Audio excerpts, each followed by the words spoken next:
പ്രിയമുള്ള കേരളത്തിലെ എൻ്റെ സഹോദരന്മാരെ, സുഹൃത്തുക്കളെ, ഇന്നത്തെ ദിവസം നിങ്ങൾക്കറിയാം, എൻഫോഴ്സ്മെൻറ്റ് ഡയറക്ടറേറ്റിൻ്റെ ഒരു സമൻസ് കിട്ടി ഒരു ചോദ്യം ചെയ്യലിന് വിധേയമായ ദിവസമാണ്.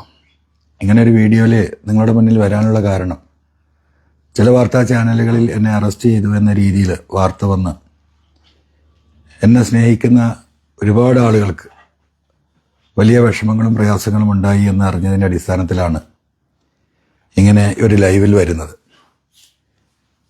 കേരളത്തിൽ നമുക്കറിയാം, നമ്മളൊക്കെ സാമ്പത്തിക ആവശ്യം വരുമ്പോൾ ലോൺ എടുക്കുന്നവരാണ്.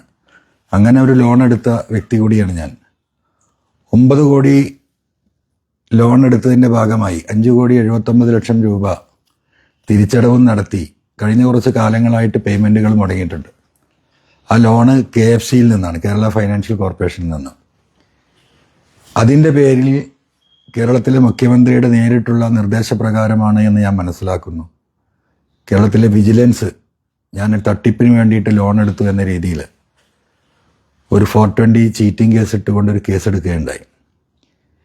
ആ കേസിനെ ബലത്തിൽ ഈ FIRനെ ചൂണ്ടിക്കാണിച്ച് എൻഫോഴ്സ്മെൻറ്റ് ഡയറക്ടറേറ്റിന് കൊടുത്ത ഒരു പരാതിയുടെ അടിസ്ഥാനത്തിലാണ് എൻഫോഴ്സ്മെൻറ്റ് ഡയറക്ടറേറ്റ് ഈ കേസ് അന്വേഷിച്ചുകൊണ്ടിരിക്കുന്നത്. സ്വാഭാവികമായും അങ്ങനെ പരാതി കിട്ടിയാൽ എൻഫോഴ്സ്മെൻറ്റ് ഡയറക്ടറേറ്റിന് അന്വേഷിക്കേണ്ടി വരും. ആ അന്വേഷണം സ്വാഭാവികമായും നടന്നുകൊണ്ടിരിക്കുകയാണ്.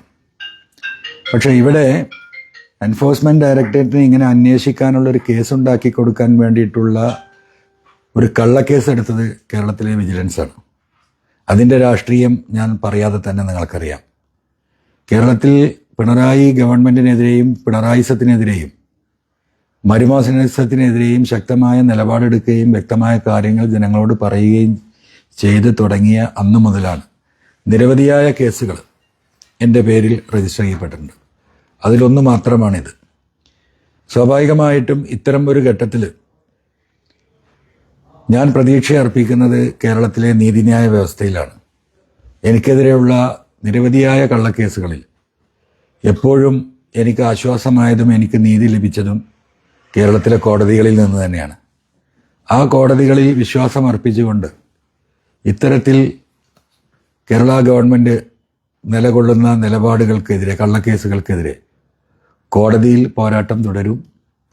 അതുപോലെ തന്നെ എൻഫോഴ്സ്മെൻറ്റ് ഡയറക്ടറേറ്റിൻ്റെ ചോദ്യം ചെയ്യലുകൾക്ക് കൃത്യമായ ഉത്തരം നൽകാനും എൻ്റെ ഭാഗം വിശദീകരിക്കാനും എനിക്ക് സാധിച്ചിട്ടുണ്ട്. തീർച്ചയായിട്ടും അവരും അത് പരിശോധിക്കുകയാണ്. ഈ ഒരു ഘട്ടത്തിൽ എനിക്ക് വേണ്ടി എൻ്റെ കൂടെ നിന്ന് എനിക്ക് വേണ്ടി പ്രാർത്ഥിച്ച കേരളത്തിലെ ലക്ഷോപലക്ഷം സാധാരണക്കാരായ മനുഷ്യർ, അവരോട് ഞാൻ എന്നും കടപ്പെട്ടിരിക്കും. ഈ പിണറായിസത്തെ അവസാനിപ്പിക്കാൻ ടീം UDFനോടൊപ്പം നിന്നുകൊണ്ട് ശക്തമായ പോരാട്ടം വരും നാളുകളിൽ UDFനോടൊപ്പം നിന്ന് ആ പോരാട്ടം നയിക്കാനും അതിനോടൊപ്പം നിൽക്കാനും ഞങ്ങളുണ്ടാകും. പ്രത്യേകിച്ചും അതിൻ്റെ മുന്നിൽ തന്നെ ഞാൻ ജീവനോടെ ഉണ്ടെങ്കിൽ ഉണ്ടാകുമെന്ന് സ്നേഹപൂർവ്വം ഈ അവസരത്തിൽ പിണറായിസത്തിൻ്റെ വക്താക്കളെ അറിയിക്കുകയാണ്. എല്ലാവർക്കും നന്ദി, നമസ്കാരം.